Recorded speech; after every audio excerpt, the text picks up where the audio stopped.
Hello, Experiment Nation. Thanks for checking out my talk. I'm Ryan. This is a picture of me when my beard was a little bit shorter.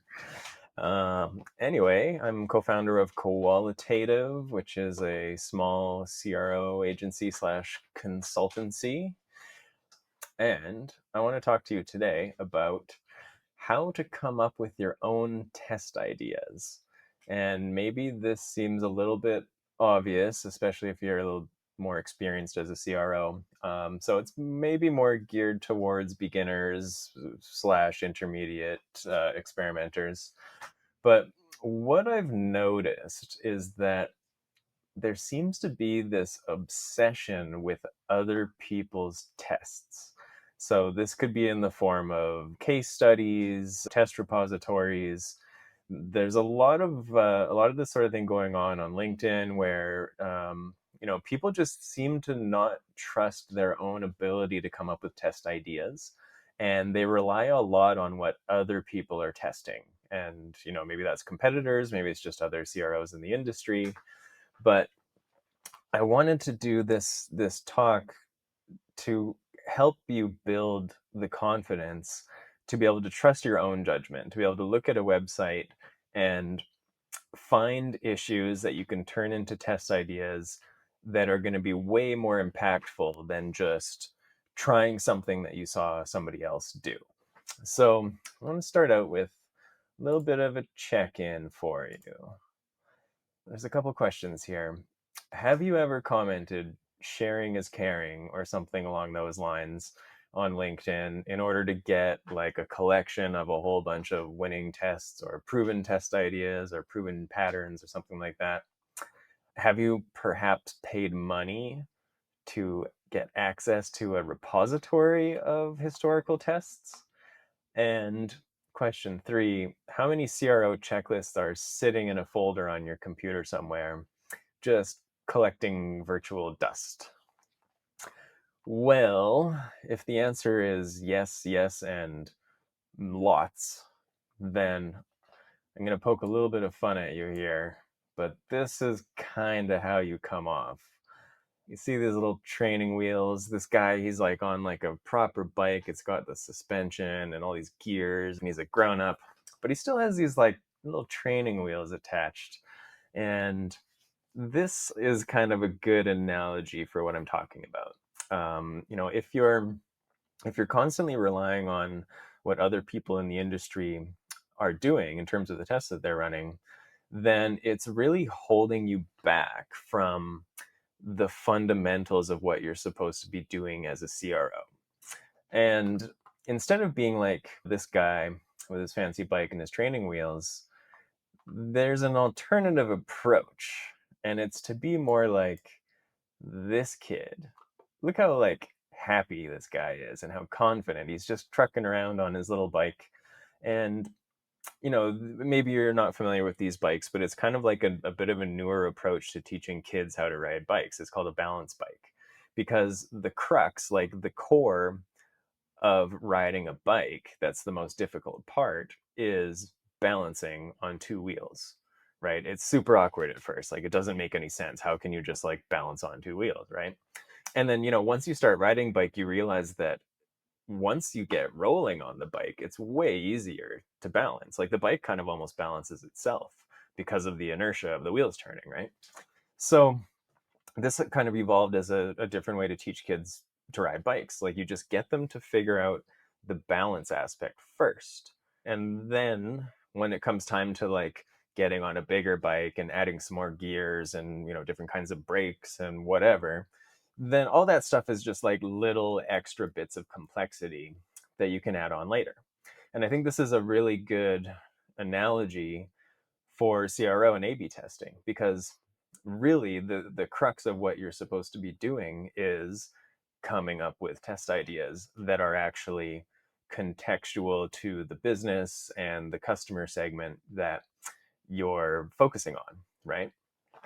So, and apologies for making fun of you a little bit in that first slide. And I want to kind of go in a bit more of like what's wrong with that approach. Because, on the surface, you see a post like this on LinkedIn.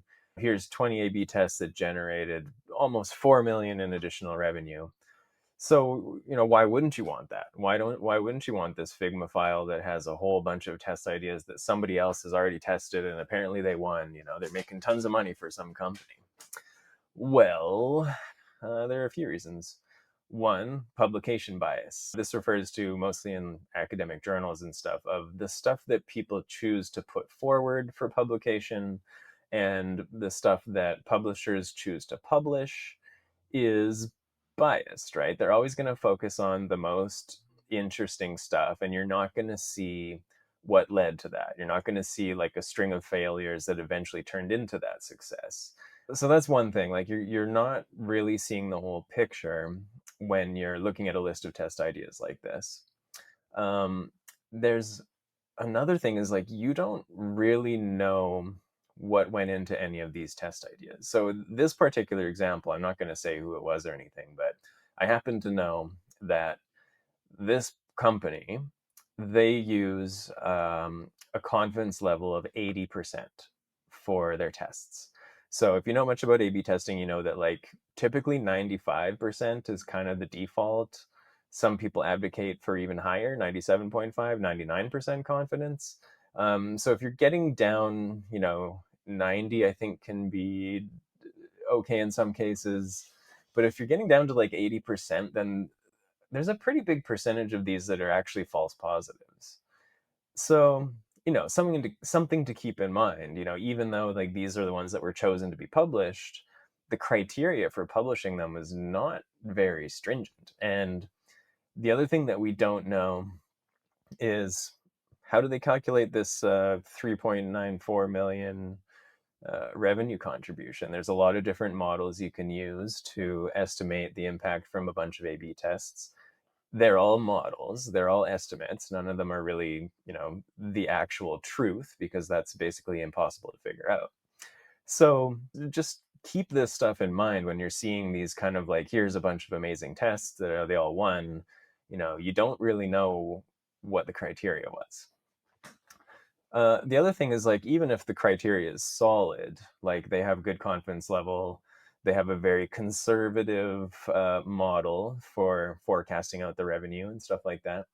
Um, it's very questionable how much you can generalize those results to other contexts, right? Because CRO is very contextual. Like you're talking about a specific group of customers with a specific business, and some test that works for them is not necessarily going to work for a completely different group of customers in a different business, in a different industry, or even if it's the same industry, it can just be slightly different branding. And like you could find examples of multi-step forms outperforming single-step forms. You can also find examples of the opposite, right? You can have a bunch of form steps and you combine them into one simpler step, and that can actually win, right? So like completely opposite treatments might actually do better in different circumstances. And so if your focus is on, trying to reproduce stuff that worked for other people, more often than not, those things are not going to work for you.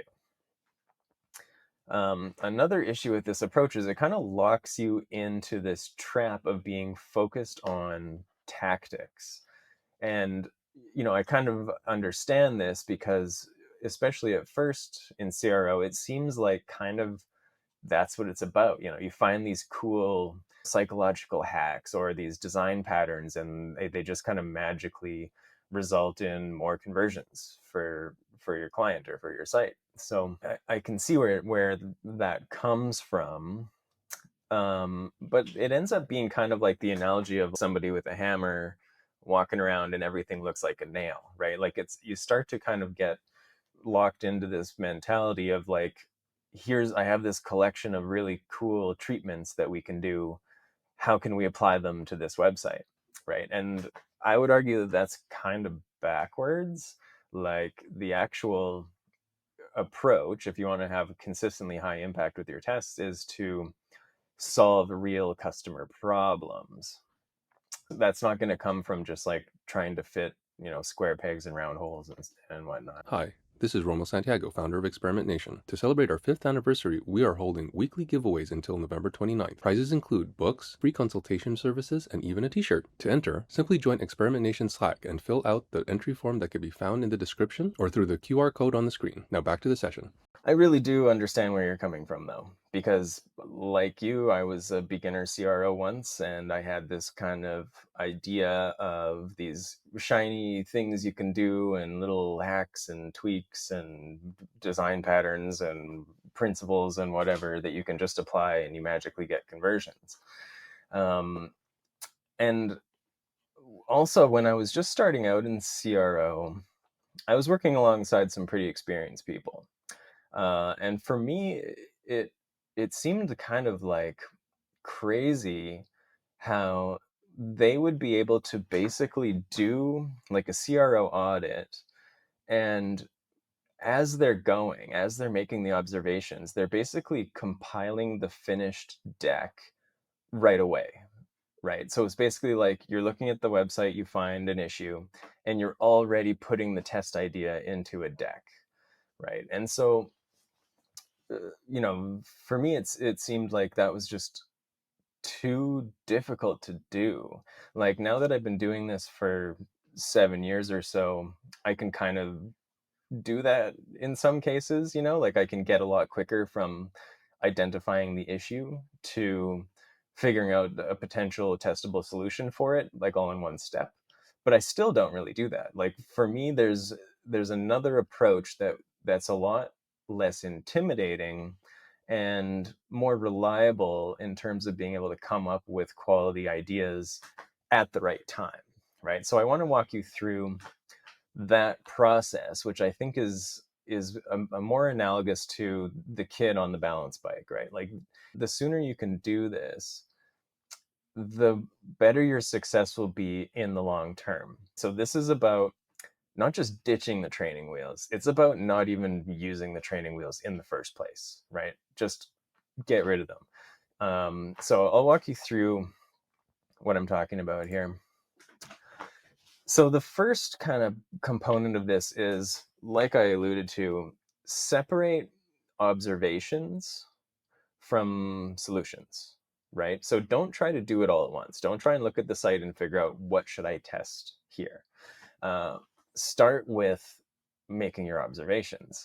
And this is kind of similar to if you think about a brainstorming process. If you're with your team, you're doing some brainstorming, then there's a couple of key principles there where you don't want to be filtering and judging while you're doing brainstorming. Usually the way to approach it is all ideas are valid. Let's just write them down. Let's get all the ideas possible. And then at some later time, we're going to go through that list of ideas with a more critical eye. And we're going to get rid of the ones that we don't think are particularly good, or we're going to combine some ideas or whatever. So the initial process of doing like a CRO audit, I think it's very important to adopt this mentality of just get down to observations. Don't get too attached to what you're going to do with them eventually. Just focus on getting them down. I highly recommend starting with some sort of heuristic analysis framework for the first part of this process. The simplest one would be something like looking at issues with clarity, opportunities to increase motivation, sources of friction, sources of distraction, that sort of thing. So you're thinking more along the lines of principles of things that can potentially affect conversions, right? And so as you step through the website, that's what you're getting down. Like this could be confusing. This particular flow has a lot of friction. There's not any sort of like source of motivation in order to get somebody to want to sign up for this thing. That's kind of like layer one. That's the foundation for your audit. It's your own opinion, right? And I get that if you're new to CRO, then you're not going to have a lot of confidence in your own opinion because what do you know? You're just somebody looking at a website, and something you think is an issue might actually be an issue, it might not. But the second step of this process is what helps with that. And I think that this can be the one of the key things that helps you build your confidence in your own abilities. And what that is talking to customers. So I don't necessarily mean talking to them directly, although that can be a good option. But when I say talking to customers, I mean qualitative research, basically. So this could be something like a customer survey, an on-site poll, a round of user testing, or it could actually be setting up customer interviews where you actually just get on a call with them and do some kind of jobs to be done type of interview. But whatever it is, this is basically the cheat code. Like, if you're trying to figure out how to optimize a website, looking outside of the website and the customer group is a little crazy when you think about it. Like, the answers are right in front of you. The customers will actually tell you what's wrong with the website. This can be actual customers, like, who have gotten through the process successfully. So, like, a post-purchase survey to recent customers. So you can take the approach of reverse engineering successful conversions. Or this could be an intercept poll, or even just the email list or something, where it's like people that haven't converted, and so you get to kind of dig into why they didn't convert, what stopped them from converting. And like, that will give you the answers. Like, it's right there in front of you. You don't need to go see what other people are doing on LinkedIn and get their checklists and everything like that. Like, none of that is really relevant to your website and your customers. But you can just talk to the customers, they'll tell you. And then the other part of this is, don't look for inspiration on how to address these issues that you found until after you've already formulated a hypothesis for the test. Generally, the process would be start with your own heuristic analysis slash CRO audit. And I think the more experienced you get, the more a heuristic analysis kind of morphs into more of an expert audit, right? Like, once you kind of have run a bunch of tests and you get a bit more of a feel for things, then you're sort of adding to your arsenal of principles that you think may affect conversions on a site. So you can expand it beyond just like the heuristic principles that you start with, right? You do that as layer one, and then you kind of challenge your own opinions by what you learn from the customers. So you get the voice of customer data is kind of what validates your own suspicions about the website. Uh, and this is what strengthens it, right? So you're not just relying on your own opinion, you're relying on your own opinion plus support for that opinion by what the customers have told you from your qualitative research, right? So all that goes into a research hub of some sort. We use Airtable for this. We have a really good setup that we give away for free if you're interested. And then, so that's kind of like the brainstorming part, the collection of the insights, the observations. Then you go into a separate process, which is, let's come up with some test ideas that address these findings from the research and the audit that we've done, right? So once you're at that stage, you have kind of a more clear test concept. Like, let's say you looked at a page and you thought that the form was too complicated and it was too intimidating. And then you ran an on-site poll that says, hey, what's holding you back from filling out this form? And the people tell you, this form is too confusing. There's too many fields. There's problems when I try to enter something, it goes wrong and it doesn't tell me what I did wrong and stuff, right? So then you have cross-referenced a couple data points, so you have a pretty good idea that that's a real issue that needs to be solved, right? So then you shift into the mode of thinking, okay, how do we fix this form? Let's bring in some form optimization principles, and let's run a test. And the hypothesis is, if we can simplify this form and reduce the friction, then we're going to get more people filling it out. It's pretty straightforward. And so that's the point when maybe one of those test repositories or collections of test results they might be useful at that point, right? Because then it's like, you just want a bit of inspiration. You need some more ideas for how you can possibly tackle this problem. And, why not look at what other people have done? So the difference is you're not starting with tactics and trying to find a spot to apply them. You're starting with identifying real customer problems and opportunities on the website. And then you're just looking for a little bit of inspiration on how to go about solving that particular problem. I really can't overstate how powerful this approach is. Like, this is basically the best way to have high impact A/B tests because you're actually fixing real issues. You're addressing real opportunities that you have identified in context by, talking to the customers, by applying some principles to the site first. And then maybe if you need it, and as you get more experience, the less you're going to need it, then you can look at how other people have solved this particular problem. So I hope that's helpful. I think that in the long run, if you take this approach, then you will build confidence pretty quickly. Like when you see somebody posting like, hey, jump through these silly hoops in order to get my list of tests, you'll laugh at them because you don't need them, right? You know that you've established a process that can reliably generate solid test ideas that actually make sense in the context of the business. And so you can leave those training wheels behind, just like this guy. He's cruising away, doesn't need those things anymore. So I hope that helps. Feel free to reach out if you want to chat about this more, if you want to grab that template I was talking about for the research hub, or anything. I'm always up for chatting about CRO stuff. And yeah, happy optimizing. Hi, this is Romo Santiago, founder of Experiment Nation. To celebrate our 5th anniversary, we are holding weekly giveaways until November 29th. Prizes include books, free consultation services, and even a t-shirt. To enter, simply join Experiment Nation Slack and fill out the entry form that can be found in the description or through the QR code on the screen.